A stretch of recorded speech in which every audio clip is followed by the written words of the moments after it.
क्या आपने कभी सोचा है कि एक ऐसा इंसान जिस पर मर्डर और किडनैपिंग जैसे 100 से ज़्यादा केसेस दर्ज हो और वो इंसान देश की सबसे बड़ी पंचायत यानी पार्लियामेंट में बैठकर हमारे लिए बिल बना सकता है। हम बात कर रहे हैं अतीक अहमद की। एक ऐसा इंसान जो कभी प्रयागराज की सड़कों पर क्रूड बम से अपना दबदबा बनाता था और वही सच 2008 में भारत की सबसे बड़ी न्यूक्लियर डील के लिए वोट करने जेल से पार्लियामेंट पहुंचता है।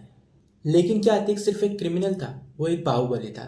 एक क्रिमिनल और बाहुबली में क्या डिफरेंस होता है? एक क्रिमिनल कानून से डरता है, लेकिन एक बाहुबली में इतनी ताकत होती है कि उसके खिलाफ कोर्ट में सबूत मिलना ही नामुमकिन सा हो जाता है। आज की वीडियो में हम अतीक अहमद की इसी 40 साल पुरानी क्रिमिनल पॉलिटिकल जर्नी को डिकोड करेंगे। कहानी शुरू होती है 10 अगस्त 1962 से। प्रयागराज के करारी मरारी गांव में एक तांगे चलाने वाले हाजी फिरोज के घर अतीक का जन्म होता है। अतीक को बचपन से ही पढ़ाई में कोई खास दिलचस्पी नहीं थी। 8th फेल करने के बाद वो छोटी मोटी चोरियां करने लगते हैं। उस वक्त वहां से गुजरने वाली मालगाड़ियों से कोयला चुरा कर बेचना उनका पहला बिजनेस बना। धीरे धीरे उसने अपनी एक गैंग बना ली। 17 साल की उम्र में जब लोग बोर्ड के एग्जाम की तैयारी कर रहे हैं, अतीक पर उसका पहला मर्डर केस दर्ज होता है। लेकिन प्रयागराज पर उस वक्त किसी और का राज था, चांद बाबा। चांद बाबा उस वक्त के सबसे बड़े डॉन थे। उस समय पे प्रयागराज पर चांद बाबा का काफी ज्यादा खौफ था। कहते हैं चांद बाबा के पास उस टाइम पर बमबाज थे जो मौके पर ही क्रूड बम बनाकर हमला करते थे।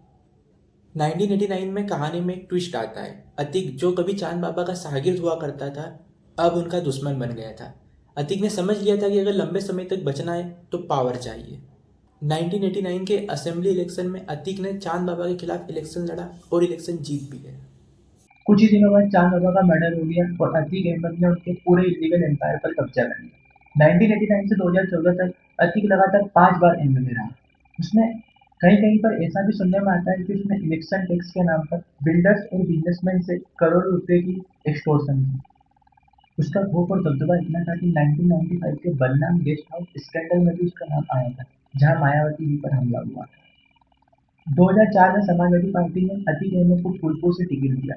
वही सीट जहां से कभी देश के प्रथम प्रधानमंत्री श्री जवाहरलाल नेहरू जी एमपी हुआ करते थे।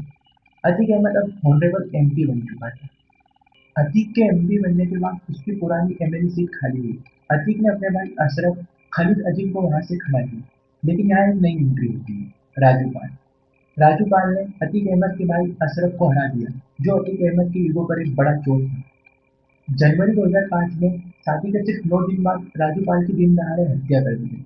उन पर 19 गोलियां चलाई गई और हॉस्पिटल के अंदर तक पीछा करते हुए फायरिंग हुई। इस मर्डर का विटनेस था उमेश पाल और यही वह नाम है जो अतीक अहमद की डाउनफॉल का वजह बनने वाला था। 2007 में यूपी में मायावती जी की सरकार है और अतीक के खराब दिन शुरू हुए। उमेश पाल ने एफआईआर दर्ज करवाई कि अतीक ने उसका किडनैपिंग करके उसका स्टेटमेंट बदलने पर मजबूर किया। अतीक अहमद जेल जाता है, लेकिन उसका नेटवर्क इतना स्ट्रॉन्ग था कि वो जेल से ही अपना बिजनेस चलाता रहा। उस समय पर अतीक अहमद का दबदबा इतना ज्यादा था कि 10 जजेस ने अतीक अहमद की केस की सुनवाई करने से भी मना कर दिया।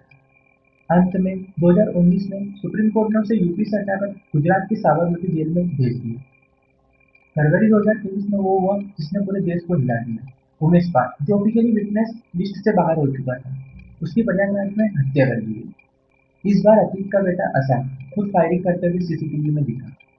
इस घटना ने कई सवाल खड़े कर दिए। इसके बाद असेंबली में सीएम योगी आदित्यनाथ का बयान आता है। इसी इस माफिया को मिट्टी में मिला देंगे। सरकार किसकी है? सरकार किसकी है? गफलत में हो। इसके बाद इनकाउंटर का सिलसिला शुरू होता है। पहले ड्राइवर, फिर शूटर और फिर असद अहमद का इनकाउंटर। अतीक अहमद, जो भी पार्लियामेंट में न्यूक्लियर डील पर वोट दे रहा था, वो 15 अप्रैल 2023 को मारा जाता है। सवाल ये है कि क्या अतीक का खात्मा कानून की जीत हुई?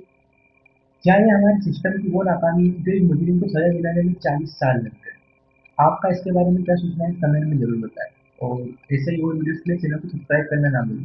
बाकी आप कमेंट में बताएं कि आपको नेक्स्ट किस चीज़ पर वीडियो चाहिए। तब तक के लिए थैंक्स फॉर वॉचिंग वीडियो और हाँ, सब्सक्राइब करना मत भूलें। जय हिंद, जय भारत।